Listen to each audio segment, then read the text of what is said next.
కాళ్లలో నొప్పి, నరాల వాపు వంటి లక్షణాలతో బాధపడుతున్నారా? వెరికోస్ వెయిన్స్ లో అత్యాధునిక చికిత్స ఏవిస్ వాస్కులర్ సెంటర్. నమస్తే రమ్మగారు. నమస్తే జయ.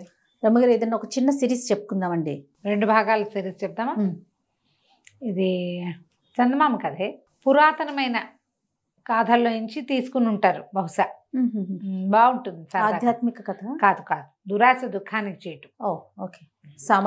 సామాజికమైన కథ అనే చెప్పాలి. కాకపోతే ఈ కథలో చెప్పిన అంశాలు మాత్రం పురాతన కాలం నాటి. ఓకే. పూర్వం అంట విప్రకూటం అని ఒక గ్రామం ఉండేది. అందులో ఒక పండితుడైన బ్రాహ్మణుడు ఉండేవాడు. ఆయనకు ఒక కూతురు, వీళ్ళ పేరు సావిత్రి, చక్కటిది.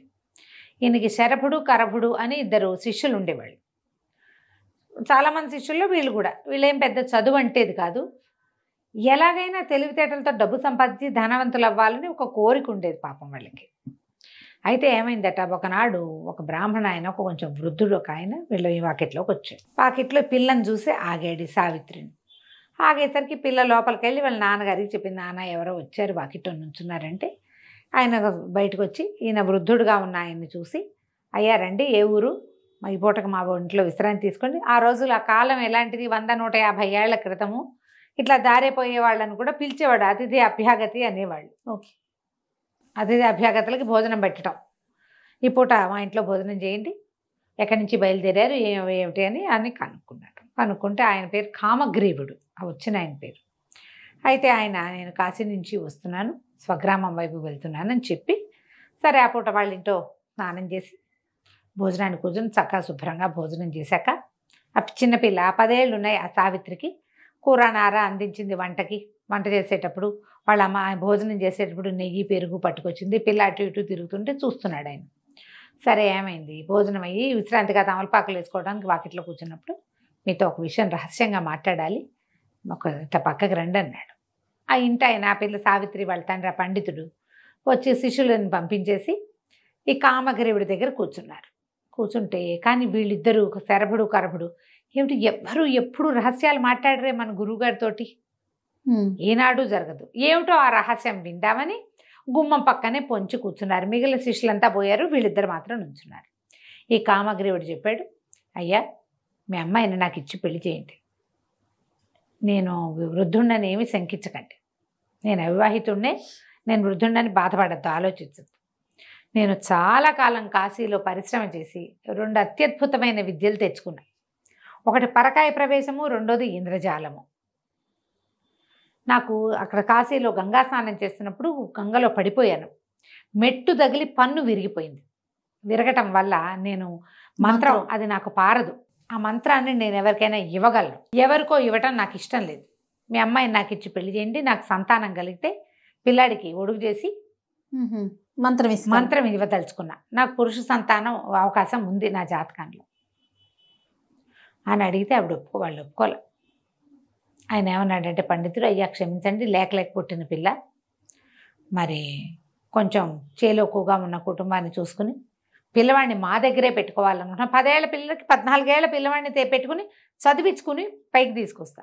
మీరా 50 ఏళ్ల వాళ్ళు, ఈ 50 ఏళ్ల వాడికి, నాకంటే వయసులో నా కాస్త పెద్దవాడికి నా కుమార్తెనిచ్చే ఉద్దేశం లేదు. డబ్బు వచ్చినా విద్య వచ్చినా కూడా నా పిల్ల సుఖమే నాకు కావాలి. నాకు ఇంకా మగపిల్లలు లేరు, ఒక పిల్ల. దాన్ని వివాహం చేసి చక్కగా అల్లుడిని దగ్గర పెట్టుకుని కొడుకులు లేని లోటు తీర్చుకోవాలనుకుంటా. మీతో నాకు అది ఎట్లా తీరుతుంది, నేను ఇవ్వనండి అన్నాడు. అనేసరికల్లా కామగ్రీవుడు ఇంకేం చేయలేక, ఆ పిల్ల ఆయనకి నచ్చింది, వెళ్ళిపోయాడు. కానీ ఇంకేం చేయలేకపోయాడు. అయితే ఈ శరభుడు కరభుడు ఇద్దరు విన్నారు.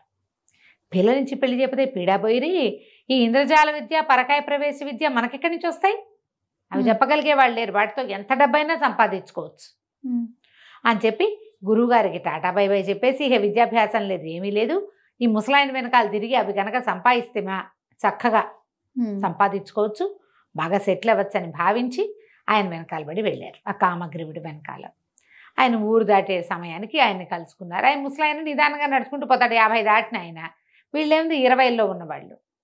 ఆగమేఘాల మీద పట్టుకున్నారు. అయ్యో మీకు ఎంత కష్టం వచ్చిందండి అన్నారు. మీరు వెళ్ళిపోయాక మా గురువుగారు గురువమ్మగారు పోట్లాడుకున్నారు. గురువుగారికి ఇష్టం లేదు, కానీ గురువమ్మగారికి అయ్యో మంచి సంబంధం పోగొట్టారని కాల్ పెట్టింది.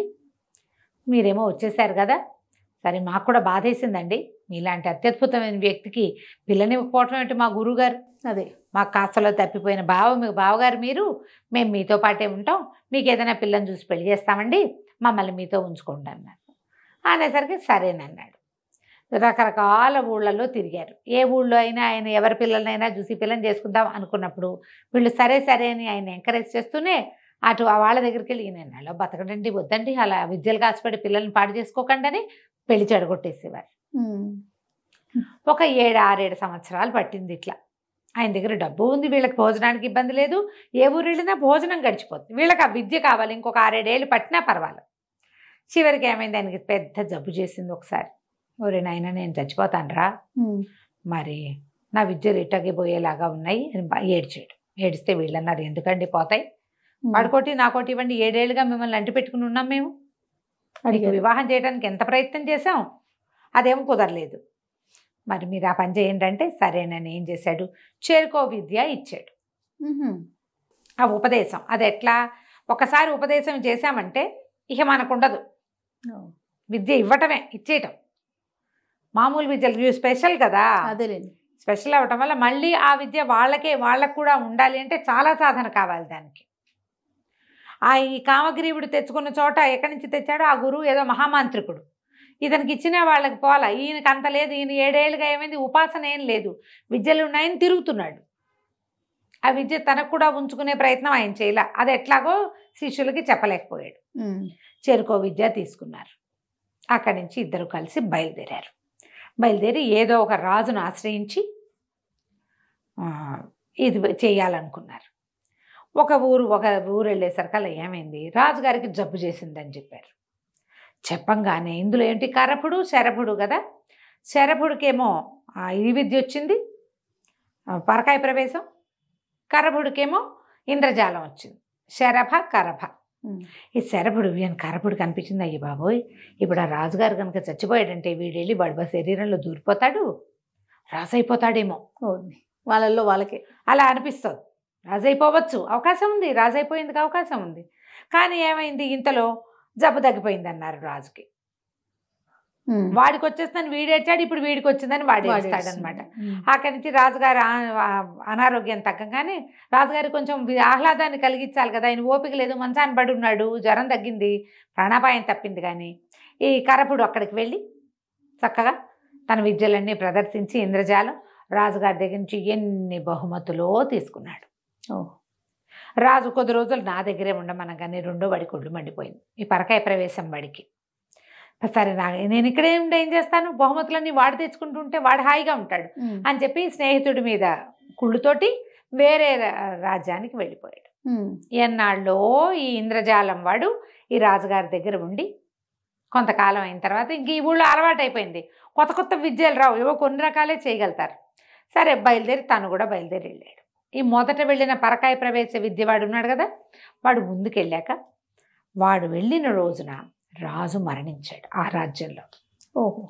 మరణించంగానే ఇతను ఏం చేశాడు, తెలుసుకుని రాజుగారిని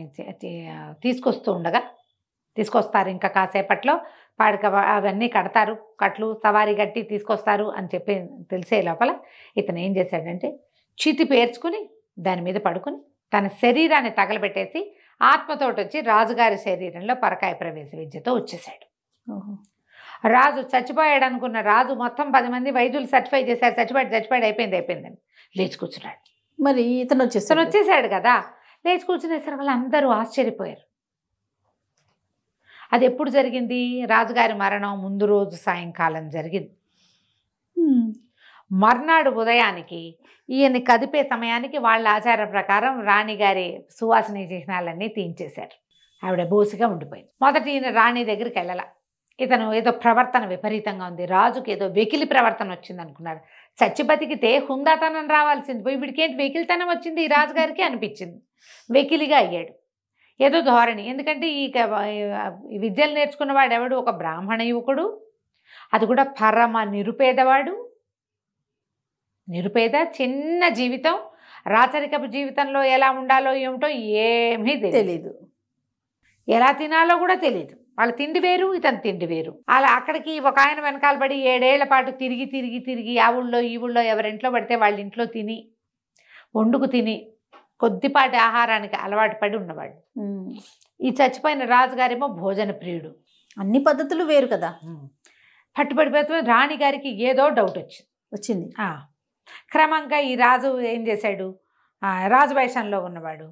మిగిలిన వాళ్ళు ఎవరికి నచ్చట్లేదు కానీ బతికున్న రాజుని ఏం కాదని అంటారు.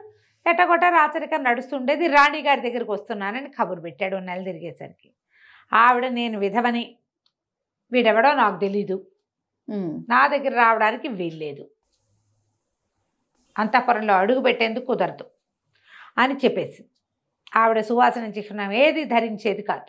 సరే ఈయనేమనుకున్నాడు, ఈ రాజువేషంలో ఉన్నవాడు ఉన్న పరకాయ ప్రవేశ విద్యవాడు, పెళ్లి చేసుకుందాం మనం, అది సెటిల్ అయిపోయాం, పెళ్లి చేసుకోవాలి, ఇంకొకరినా ఎవరినో పెళ్లి చేసుకుందాం అనుకున్నాడు. ఒక అమ్మాయిని ఎవరినైనా పెళ్లి చేసుకుందామన్న ఊహ మొదలుపెట్టాడు. మొదలుపెట్టేసరికి ఈ రాజుగారి వ్యవహారాలు అన్నీ చూస్తూ వింత వింతగా చెప్పుకుంటున్నారు. ఈ లోపల అక్కడ ఉన్నాడు కదా ఇంద్రజాలం వాడు అనుకోకుండా ఆ రాజుగారి దగ్గర అన్ని విద్యలు అయిపోయినాయి కాబట్టి తీరి వస్తూ ఈ రాజ్యంలోకి ప్రవేశించి ఎవరింట్లోనే ఆశ్రయం దొరుకుతుందేమో అని చూసి శంతనుడనే ఒక పురోహితుడి ఇంట్లో ఆశ్రయాన్ని పొందాడు. ఆ శంతనుడు రాజపురోహితుడు. ఓకే. అప్పుడు అతను ఏం చెప్పాడంటే, రాజు చచ్చి బతికాడయ్యా మా రాజు. ఓ పూట 2 పూటలు మాట్లాడుకున్నాక మామూలుగా నీదే ఊరు, ఏం విద్య మాట్లాడుకుంటా, తర్వాత ఏమొస్తాయి, మా ఊరు, మా రాజరికం, మా ప్రభుత్వం గురించి మాట్లాడతాం. మాట్లాడినప్పుడు చచ్చి బతికాడు, చావకముందు ఆయన చాలా హుందా అయిన మనిషి. రాణిగారు అంటే పంచప్రాణాలు, ఆయన ఏకపత్ని వ్రతం అని చెప్పుకునే వాళ్ళము. ఎంతమందో మేనమా కూతుళ్ళు వాళ్ళు పిల్లని ఇస్తాం 2వ భార్యగా అని చెప్పినా ఒప్పుకోలా. మరి బతికిన తర్వాత ఏంటో ఒక వెకిలితనం వచ్చింది అతనికి.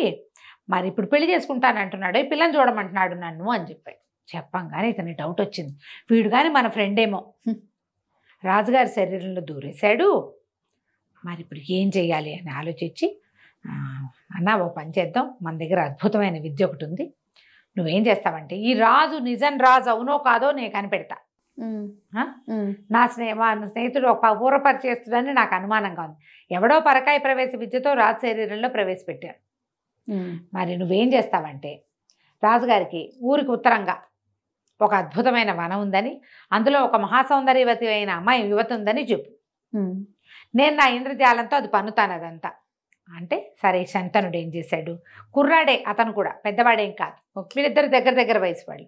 రాజుగారి దగ్గరికి వెళ్ళి, మీకోసం ఒక అమ్మాయిని చూశానండి, ఆవిడ మనకు ఉత్తరంగా దిక్కులో ఉన్నటువంటి ఉద్యానవనంలో ఉందండి, చూద్దురుగాని రండి అన్నారు. అనేసరికి ఈయన అప్పుడు పెళ్లి చేసేసుకోవాలని ఉత్సాహం వచ్చేసింది, రాణిగారితో సాగేలాగా లేదు. అందుకని ఇతను బయలుదేరాడు. రాజుగారు ఒక గుర్రం వేసుకుని శంతనుడితో పాటు వెళ్ళాడు. వెళ్తే ఏముంది, ఊరికి ఉత్తరంగా అద్భుతమైన ఉద్యానవనం, అందులో మహాసౌందర్యవతి అయిన ఒక స్త్రీ ఉంది. అది ఎంత ఇంద్రజాల మహత్యం, పాతకాలపు ఇంద్రజాలాలు అట్లాగే ఉండేవన్నీ ఉన్నట్టు చూపిస్తుంది, ఏముండదు అక్కడ. ఈయన వెళ్ళి ఆ అమ్మాయితోటి మాట్లాడాలనుకున్నాడు. ఆవిడ వెనకాల తిరిగాడు. ఎంతలో ఏమైంది, ఏదో చిన్నది కాలికి ఏదో అడ్డం పడి ముందుకు పడ్డాడు. ఆ కనికట్టు అంటారు కదా, కదలికి వచ్చేసరికి పోయింది, ఏమీ లేదు అక్కడ, ఏం కనపడిపోయేసరికి ఇదేమిటి ఏమీ లేదు అని ఉలిక్కి పడ్డాడు. శంతనుడు ఏం చేశాడు, చటుకొని పట్టుకుని రెక్కలు పట్టుకుని, కాదండి మనం చూసొచ్చాం కదా ఉత్తరంలో ఉద్యానవనంలో ఆవిడ్ని, మరి మీకు ఆవిడ చాలా నచ్చింది, మీరు వివాహం చేసుకుంటానన్నారు, మరి మనం ఇంటి దారి పడుతూ ఉండగా మీకేమిటో కొంచెం తల తిరిగిందండి, ఇప్పుడు స్పృహ వచ్చింది, మనం ఇంటికి వెళ్ళే దారిలో ఉన్నామండి అన్నాడు. తను ఎక్కడ చూశాడో అక్కడే ఉన్నానని అనుకోలా రాజు. తెలియలా వీరు చెప్పాడు కదా, తీసుకెళ్ళిన శంతనుడు పురోహితుడు, అతడు అందరూ అబద్ధం ఎందుకు చెప్తాడు అనుకుని, అమ్మాయిని పెళ్లి చేసుకుంటాను నేను, శంతన ఎలాగైనా నువ్వు ఆ పిల్లని నాకు పెళ్లి చేయాలని చకచక్క గుర్రం వేసుకుని ఇంటికి వెళ్ళిపోయి మంత్రుల్ని వాళ్ళని పిలిచి ఏమన్నాడంటే, ఊరికి ఉత్తరంగా మన ఉద్యానవనం ఉంది కదా, అందులో ఒక మహాసౌందర్యవతి ఉంది, దేవతా స్త్రీని చూసినట్టుగా చూడండి ఆవిడ్ని మీరు, ఆవిడకి అన్ని కావాల్సిన ఉపచారాలంటే వీళ్ళు తెలిపారు. ఊరికి ఉత్తరంగా ఉన్నది శ్మశానం కదా, అక్కడ ఉద్యానవనం ఎక్కడుంది, అక్కడేం లేదండి అన్నారు. అనేసరికి రాజు హత్తేరి నేను ఇప్పుడే నేను చూసొచ్చాను, శంతనుడు కూడా చూశాడు కావాలంటే ఓకే అని చెప్పేసరికి సరే ఇంతలో ఏమైంది, ఆ 2వ వాడు ఉన్నాడు కదా ఇంద్రజాలం వాడు అన్నాడు, వాడు గుర్తుపట్టేశాడు, వీడు నా వాడే, మా ఫ్రెండే వీడు అని, వీడిని వదలగొడతాను, నాకేం బహుమతి ఇప్పిస్తామంటే రాణిగారి దగ్గర తీసుకెళ్తాను అన్నాడు. రాణిగారు ఏదో బహుమతి ఇస్తుందిగా. శంతనుడు, ఇంద్రజాల కరభుడు ఇద్దరు కలిసి వెళ్ళారు.